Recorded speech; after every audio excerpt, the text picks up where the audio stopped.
Would you ever consider sending your daughters to grow an education outside of your home? Oh, yeah, that's a great question.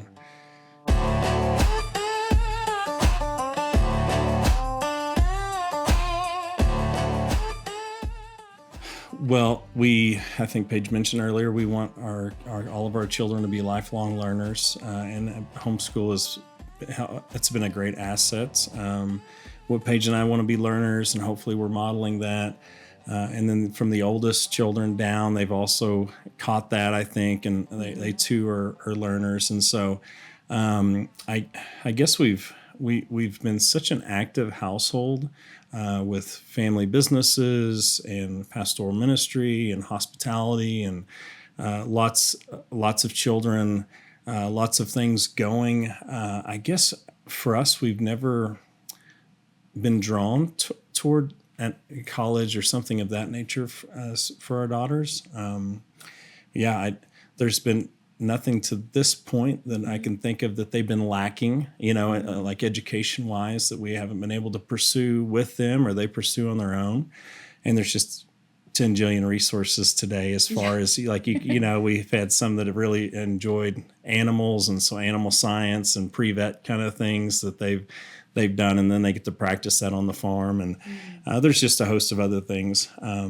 But yeah, their life is so busy and full and purposeful, and they're constantly being pushed, that I just can't think of that being a healthy option, for them to be outside pursuing those kinds of things. So, yeah.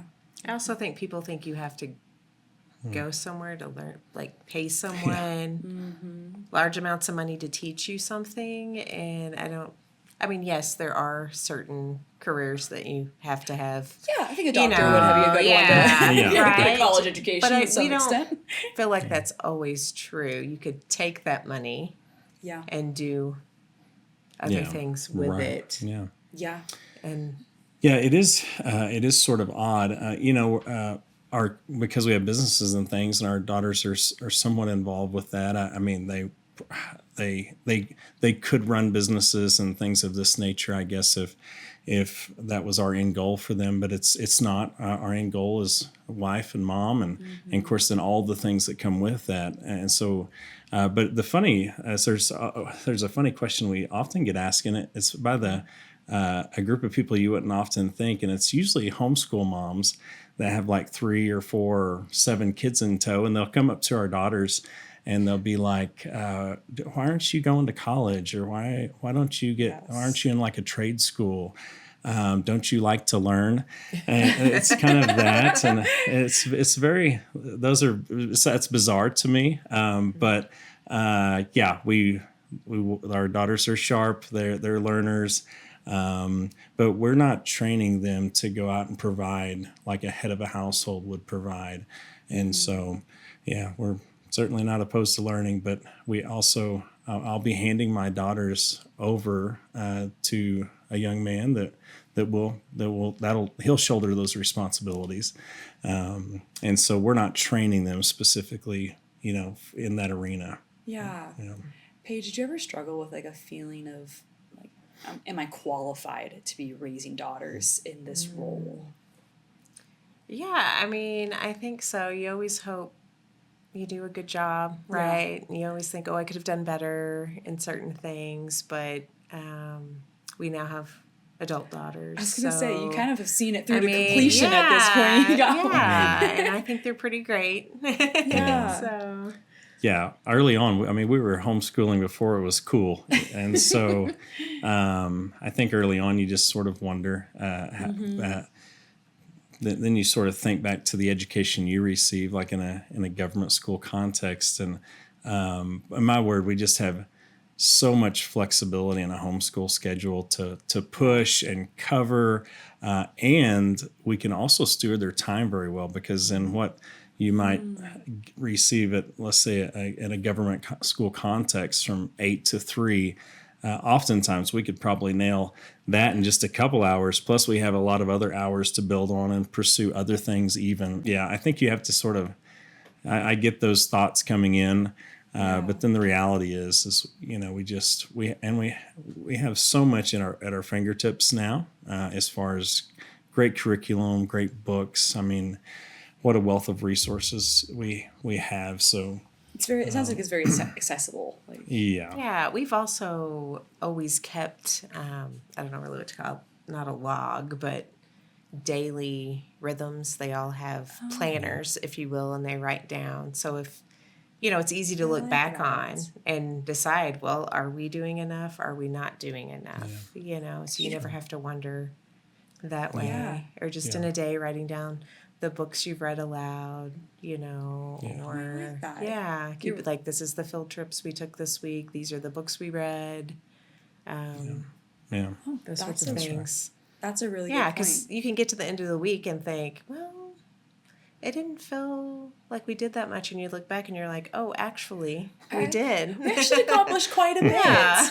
Or you Yeah. can see areas where like, hey, maybe we could swap this around a little bit and Yeah. refine it a little bit Yeah. more. For sure. So Yeah. you've mentioned hospitality, cooking, time stewardship, money management. What are some other skills that you've instilled in your daughters that you think would be essential in a wife and a mom? Yeah. I think a work ethic is very valuable. Yeah. I always remember, I'm pretty sure it was Nancy Wilson that said, I think she would have maybe young women ask her how she's able to get so much done, or, she's a busy lady, lots to do. And she said something to the effect that, well, I work hard all the time. And I think that's a real misnomer maybe amongst homemaking and, so I think we want to teach them a strong work ethic. No one's sitting on the couch eating bonbons. Yeah. And I think when there's struggle with like daughters, maybe a wife and daughters not having much, maybe there's not a lot of productivity going on in a household. And what we've noticed over the years is oftentimes that's the head of household's problem. He hasn't set a vision for where he wants his family to go. And so he thinks all I do is provide.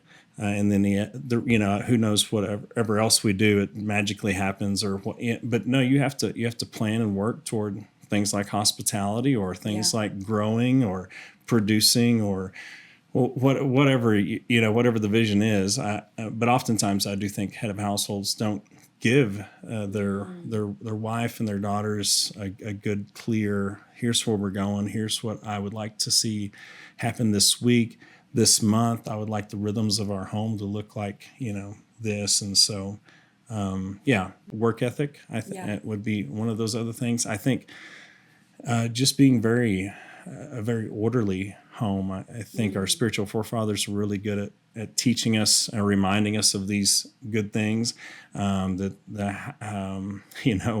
everything's taken care of before we go to bed at night. So we wake up ready to, get after it and take dominion, and whether that's in business or in the home. And so just good order. And that doesn't come natural. That has to be worked out. So those are kind of maybe two additional things. I mean, some other things, I think, because our daughters will make appointments for our vet animals and take them in, which is dealing with our agricultural things. Like we started providing edible flowers. I mentioned earlier, our girls are growing edible flowers to go with to our chefs. And so those things require research. Like with the Department of Agriculture, you can't just sell whatever you want. You have to make sure there's procedures to follow and boxes to check. And so those would be things that they would run down and make sure. So make appointments for those if necessary for them to come. Okay. Yeah. So it's not necessarily they don't have. It's like it sounds like they have some form of a job, but it's not required of them. It's not necessary for them, right? Yeah. Or how do they? Yeah. Like that contribution to the family business, is that something Right. they did on their own? Was it a suggestion from you? Is that like a vision that you had them fulfill? That would be a need that they would see that I had, Okay. and they would be like, "We'll run that down." Okay. And so that would save me 3 hours in my day while I'm doing other things. And so so in that sense, they would they would just naturally be a help or a helpmate, in that kind of scenario. Yeah. I think oftentimes we have to attach a dollar to something for it to be a job or yeah. worthwhile. And Yeah. Instead of everything comes with a paycheck or money attached to it, it's just like, this is just what it takes for our household to work. Yeah. and there's value. Yeah, and there's great value. And so our whole household economy, so to speak, and when I think of economy is not just finances. That's one piece of the pie, but part of our household economy is also, like we mentioned, hospitality or education, or how we're going to serve our community. So those kind of form the larger. So when we think of our whole family economy would collapse without everybody working together, both, financially, but our hospitality economy would also collapse, or our involvement in the community, or everybody needs one another. Everybody's doing things. It's not always the same, the boys are lifting heavy things and I don't want my girls to do, that sort of thing. But but everything's valued greatly. So, I like that. I know, your oldest daughter got married, in her 20s, so you have had to deal with this and hopefully won't have to deal with this, but would you foresee there being any change if by some chance one of your daughters didn't get married until they were, pushing 30? Would there be anything that would change in either their role in the home or their responsibilities outside of the home? Yeah, that's a great question. And I think that just is a reality sometimes. Yeah. So, and so I would say this, probably very little, with the exception of maybe as a household, we might have some more margin, maybe to serve our church family, to serve our community, we might be able to do more together. And so, but again, because we have this family integrated economy, and we just want to have a robust, productive household. Irregardless if you're 18 in our home or 30 in our home, we're still doing the same kinds of things, and it's still rigorous and challenging, and there's still things to learn, and still there's so much to be done that I maybe as we might just have more margin, I guess, to better serve others and to serve even within our household, or nieces and nephews in that situation. So maybe we would just be able to serve others more than we currently are able to. So, I like that. No one's getting bored around here. I don't think so. We're just expanding as the need grows. Yeah, for me there wouldn't be like 18 don't need to go. We're not pushing them out the door to get a job outside of our home. I would say the same thing, irregardless of age. If they're 30, this answer would still be the same. Maybe that would help make more sense of that. But Okay, so we've gone to one end. How early do you start them doing like household chores? And kind of what are your first little baby steps in getting them, integrated into the routine of the home? Yeah, we had checklists from a very young age. It started with making your bed and putting your PJs away. Take your clothes to the laundry hamper, those types of things. And then it just built as they got older. Okay. To unloading the dishwasher and, helping cook or learning to bake when they, showed interest and were old enough to. It was important for us that they could follow directions like take your clothes to the hamper before we got into the kitchen learning how to make cookies. I know, because they often help can be a little bit rough sometimes. And it just expanded as they got older and more mature, and their capabilities. Okay. For instance, and this is a son, not a daughter, but it would be very similar. So our youngest is 11, and this morning he was out the door at 6:15 to go help at one of the kennels, and so that would be the same for daughters, right? And so the more responsible they are, the more tasks they're given, and so forth. So early and often, Start as soon as they're picking up toys when they're old enough to get the toys out. Okay. They're old enough to, okay, let's pick them up now. Okay, so we're talking Yeah. like two, Yeah. like 2 or 3. Yeah. Like, Yeah, for like, sure. You can get them out, you can put them back That's in. right. I like that. I like that. Life changing, Yeah. Yeah. I know. It seems like your guys' home almost runs itself at this point. Like everyone is very self-governed and they keep to that and they hold themselves accountable and have a high standard for themselves as well. Yeah. Which is really so. beautiful. What role should older daughters play in the role of younger ones? You mentioned that they kind of help with some of the teaching as well. You said one of your daughters is teaching the younger one violin. Is that something you guys request of them, or is that just kind of their own natural instincts? Yeah. I'll let you take it. Yeah, I do think they did show interest Yeah. in teaching, and it was our son Silas who was learning the violin. And so it was kind of like, oh, okay, she has surpassed the student point. Now she is in the teacher point. Yeah. So, and then we just talked to her about it. Hey, would you be interested in teaching your younger brother to play the violin? And she's like, sure. Awesome. Yeah, for sure. Yeah. Does that extend to any, like, older daughters teaching younger daughters how to cook, or older daughters teaching younger siblings like how to do laundry, or homeschooling some of them? For sure. Yeah. So the cooking, we don't have any, our daughters are all grouped pretty tightly in age together. So the youngest from, let's say, Amaya, they're 17 months apart. So they kind of got in there together and did that.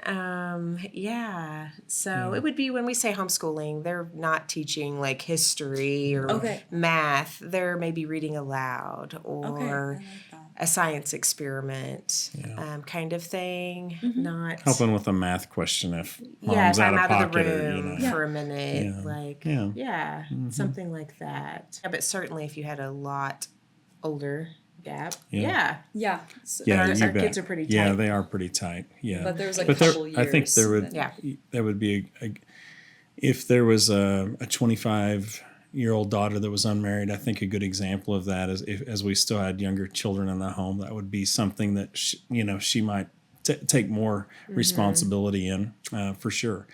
Yeah. I'll throw this out. Gavin has volunteered to teach biology to the boys this next year. So. Yeah. Oh, there you go. So there's I'll take something off your plate. I'm pretty excited about that one. I don't like to dissect things, so He loves it too. He starts speaking another language. And he's like, nope, I'm gone. You lost me so long ago. Well, what do you think would happen if more families viewed homemaking as a profession worthy of training their daughters towards?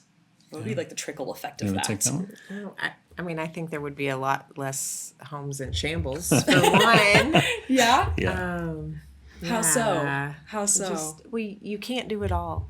I mean, the reality is we all have the same 24 hours in a day, and you can do, a few things really well. Yeah. So Yeah, I just can't. It's hard for me to even dream or imagine you being out of our home for 40 or 50 hours a week, or having the focus somewhere else. It's just, and you're a high functioning wife. It would be hard.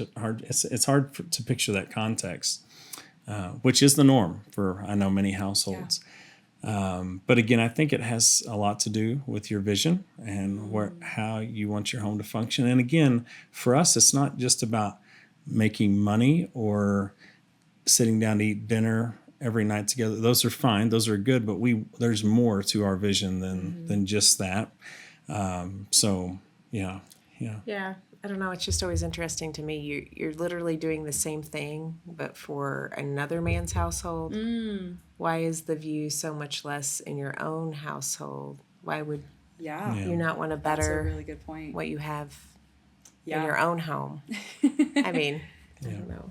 So the wife and daughters are far from an overglorified maid then. Yes, yeah.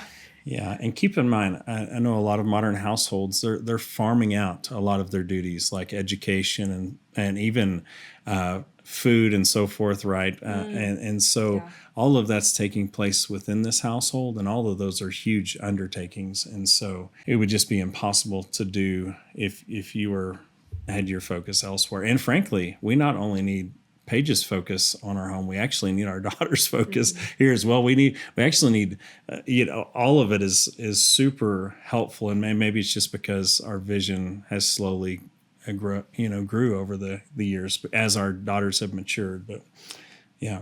Yeah. What does hospitality training look like practically? Like you mentioned cooking. You guys mentioned like to party and that's done with excellence, but like practically kind of checklist style, what would be some things to kind of hone in and focus on for other moms training their daughters in that? Yeah, they're just always with me. So when I'm out and I see a platter on clearance or whatever, I'm like, hey, we can use this we just collect things like that when we're out. Also, we run through what is the event going to look like? How many people are coming? Do we need disposable plates? Is this going to be a glass plate? Kind of thing. How many do we need to? I mean, they helped plan their sister's wedding reception for 250 people. I mean, that's a big party. Yeah. And one person couldn't do that. No. So we were making cake pops for weeks, and you learn a new skill with everything you do. But we just try to look at the event, and we just walk through it together. Okay, do we need decorations for it? If so, what do we want? And they're hands-on in that and helping collect those things, make those things. Then we look at the menu. You guys don't just like have a dinner. It's decorated. Yeah, Paige's she's been. If there was bread, it was homemade bread. If there was pork butts, then it was smoked all day at our house. If there was a dessert, it wasn't purchased. It was made. Those girls made it from scratch. If you walk in, there's going to be flowers they've arranged on the table and in the bathroom and and so that they want. They want to make our guests feel very special, and I think they want to honor them in that way, and that's really beautiful. Yeah, they put a lot of thought into those things. Kind of circling back to our topic on older daughters in the home. Would you see the authority structure changing, Adam, specifically between you and your daughter as she gets older? Does she, a lot of daughters move out, do something like that? Yes. We wouldn't advocate that, moving out. Again, and I know we talked about this earlier, but I'm their head and their protector, and there's a jillion things that go into that. And so that, to me, would be a dangerous situation for them to be living on their own outside of our home. So, but our daughters have never desired to do that either. And I think just the grace of God, the kindness of God, we've created a home that they want to be in, that they find a lot of purpose and value being in. I don't know that they would even think of what they would pursue outside of the home, like by themselves, or why they would even want to even do that. Like I'm not sure. I guess maybe we just don't facilitate much of an individualistic mindset, maybe, but. But they love being here, and I think they're anxious also. I know, to get married, and all, the ones that are getting close to that stage. But I wonder to even ask them if that would even cross their mind. You asked your daughters if they wanted to move out. I'm sure the answer would be no. It's a great. I do know that is very normative today, but. I think when households don't have much going on, there's not a lot of purpose, there's not a lot of dominion being taken, there's not a lot of value being seen in what is being done domestically. I guess I could see maybe a daughter wanting to go out, and there being a void there. I don't think I could make them leave until I got a husband. So Yeah. You guys, It is really beautiful. The older they get, of course, they're our friends. You know, Yeah. that's really sweet. Yeah. we love being around Yeah. them. Yeah, they're Yeah. not really much changes, but from when they were 16 to when they're 22. Our oldest daughter is 22 now and married, but that, I mean, as far as our relationship goes, it's still just sweet and kind, and that we just don't really have a lot of pushback or rebellion. So, but I would say this though, when Aslan got married, our oldest, we actually thought, wow, we are losing a huge asset. Not only is she helpful, but she's just a joy. She's funny. She brings an aspect to her household that we would miss, you know. And I think for our daughters coming up, I think too, it's just like, wow, we'll be at such a loss, you know, and such a gain for somebody else's household. Yes. So, yeah, man. We're getting teary-eyed, so. You created a home that is beautiful and thriving and full of so much love, and I know I am overwhelmingly blessed to be able to join and be a We're part keeping of it. you. Yes. No, and I am so thankful for it every minute that I'm here. I am so thankful. Same here.